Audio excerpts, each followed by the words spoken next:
10,000 years ago, a major revolution occurred. Suddenly, there was an abundance of food. Man went from hunter-gatherer to farmer. But in one area, we are still hunter-gatherers, in the area of energy. We still gather wood, oil, coal, and gas. Our hunting grounds now cover vast areas.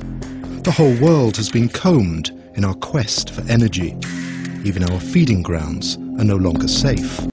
Fortunately, the search for gas and oil seems to be losing ground to a new revolution: the large-scale harvesting of sunshine. My advice to all governments, to all companies, including the conventional power companies, don't make new large investments for conventional energies. It will become stranded investments in the next decade. Munich. More than 700 companies from all corners of the world have gathered for the biggest solar trade fair ever. Last year the trade fair was held in Freiburg, but it's since doubled in size, so only Munich is big enough to hold it now. Halls full of the latest solar technology gadgets. Solar energy is hot, sizzling hot.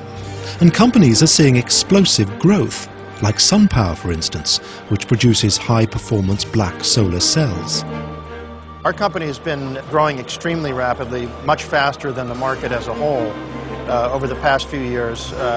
This technology was commercialized first in 2004, and during that time we've taken our revenues from about $10 million in 2004 to projections of about $1.4 billion this year.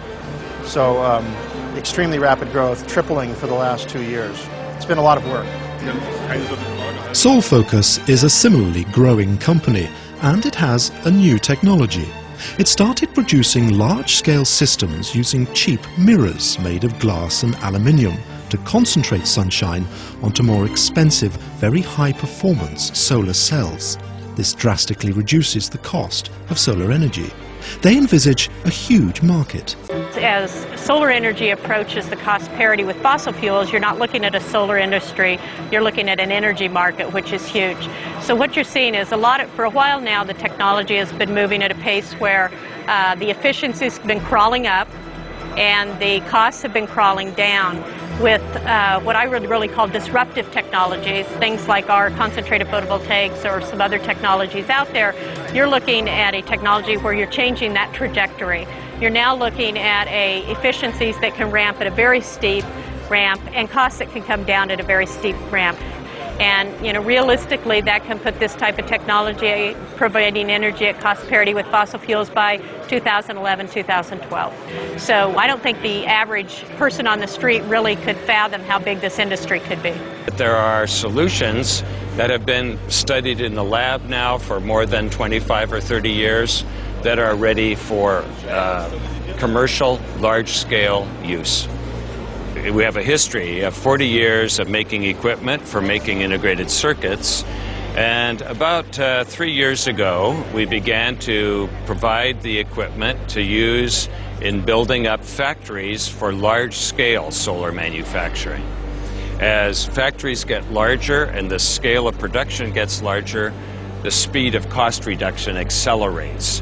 And what's happening today all around the world is the cost of a solar panel is coming down very rapidly and the price of electricity is going up. So our ability, what we're seeing with the equipment is the opportunity to serve many of the new growing areas in the world that need electricity that's cost effective. For the layman, it's not immediately apparent, but a revolution is going on in the industry, a revolution that's even bigger than the IT revolution in recent decades. And it's already being dubbed the ET revolution, the energy technology revolution. This industry is maturing rapidly, and it's moving from the laboratory to commercial business. It's an industry, many of the people who have come to visit us at this conference have come from the integrated circuit business, and they say this is just like 30 years ago with the transistor coming in to replace vacuum tubes. people are remembering from the last time we had an oil embargo, 1978, solar was too expensive. It was about $30 a watt for a solar panel. Today, it's well below $3 a watt. There's been a factor of more than 10 in cost reduction. Seville, Spain. There's enough sun. And as things now stand, Spain will be the first country in which electricity generated by sunshine will cost the same as electricity from fossil fuels.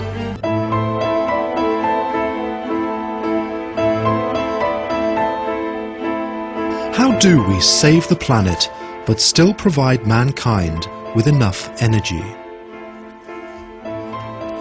The sun's potential is huge. The technology exists, and even the oil-producing nations seem to be shifting towards the sun. The United Arab Emirates commissioned a Swiss engineering firm to devise a plan for the construction of huge offshore solar islands. The oceans have a much higher percentage of high sun areas than the deserts, and there's enough water. Salt water that plants can convert into fresh water, water that can be used to store solar energy in hydrogen. At the trade fair in Germany, interesting new systems are being presented, like solar panels that can be rolled out along flat factory roofs, thus turning them into mini electricity plants in no time. And an unexpected development comes from the world of flat screens. Producing flat screens is a very similar technology to producing solar panels. In fact, it's just glass covered with a very thin layer of semiconducting material. Until a few years ago, large flat screens were still very expensive. Now everyone's buying them, and they're a tenth of the price they were just 5 years ago. If such large screens can be made, then the step to making even bigger solar panels is quite easy. And that's exactly what's happening right now. Applied Materials is now building machines that can churn out sun panels measuring some 5.5 square meters. Its customers are the big electronic industries of Japan, Taiwan, China and India. In the near future, they'll be providing cheap solar energy on a global scale. Yes, a solar panel like the ones behind me made with thin film silicon can produce as much energy as was consumed to make the solar panel in about 8 months, well less than 1 year. The energy payback, as it's called, is a very short time. And of course, this is going to continue to make electricity well beyond 25 years. It's a great return on that energy investment. So this is the first time in history where cost-effective energy could be manufactured. Before, we always burn something up. Machines make it easy to assemble the huge solar panels and turn them into mega solar plants in just a short space of time. And they are, quite literally, mega. Where solar panels once provided kilowatts, they can now provide megawatts, and they'll soon provide gigawatts.